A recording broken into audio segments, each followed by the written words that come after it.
시편 7편 1절로 17절 말씀 함께 살펴보겠습니다. 시편 7편은 다윗이 기록한 또 한편의 탄식시입니다. 그런데 표제를 보면 시가요이라는 말이 있습니다. 이 단어는 격정적이라는 의미를 가집니다. 왜 격정적일까요? 표제의 나머지 부분을 보면 알 수 있습니다. 베냐민인 굿이라는 인물이 언급됩니다. 그는 다윗을 죽이기 위해 파견된 사울의 신복 중 한 명으로 추정됩니다. 자신을 노리는, 자신을 죽이기 위한 대적을 향한 시이기에 격정적으로 표현할 수밖에 없는 것입니다. 본문을 살펴보겠습니다. 1절로 2절에서 다윗은 하나님의 구원을 요청합니다. 앞서 말씀드렸듯이 다윗은 현재 암살자들에게 추격을 당하고 있습니다. 다윗은 그들에게 잡히면 온몸이 갈기갈기 찢겨져서 버려질 것입니다. 그래서 다윗은 살려달라고 하나님께 간청하고 있는 것입니다. 3절로 5절에서 다윗은 자신의 무죄를 주장합니다. 다윗은 내 하나님이란 표현을 쓰면서 하나님과의 친밀함을 강조합니다. 하나님이 누구보다 저를 잘 아시지 않습니까? 라는 의미로 사용한 것이죠. 그래서 다윗은 자신 있게 선언합니다. 만약 자신이 죄를 지었으면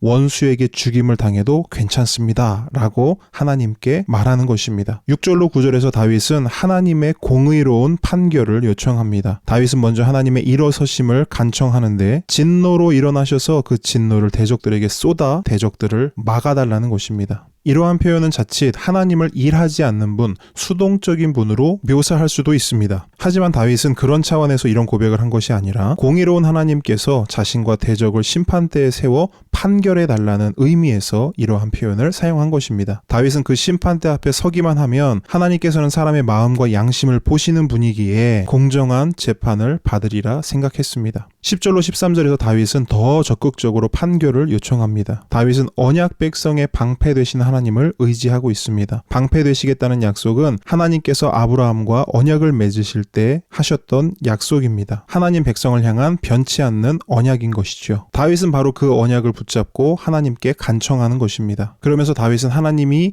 의로우신 재판장이라고 고백합니다.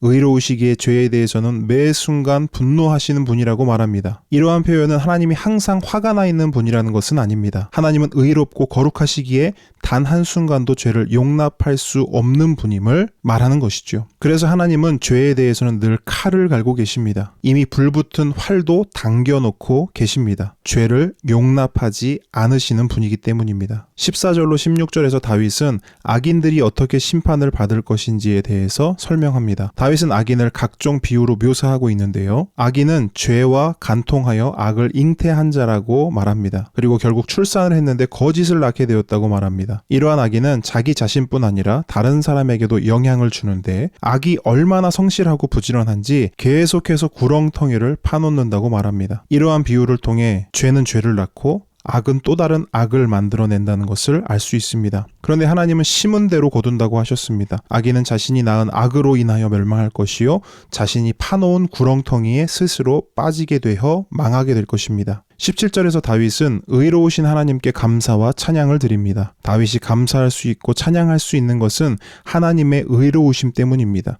그래서 다윗은 하나님을 지존하신 분으로 표현하는데 이 표현의 원어는 엘리온입니다. 이 표현은 성경에서 36번 사용되는데 시편에서는 7편에 처음 등장합니다. 저와 여러분에게도 하나님은 엘리온이신 줄 믿습니다. 하나님이 저와 여러분에게 왕 되시기 때문입니다. 저와 여러분이 그분의 백성이기 때문입니다. 그러므로 저와 여러분에게는 특권이 있습니다. 그것은 하나님께 피하는 것입니다. 다윗의 시를 보면 공통점이 있습니다. 모든 시의 끝이 하나님께 피하는 것으로 끝난다는 것입니다. 그리고 다윗은 그것이 복이라고 말합니다. 다윗이 누렸던 그 복을, 그 특권을 저와 여러분도 누리기를 주님의 이름으로 축복합니다.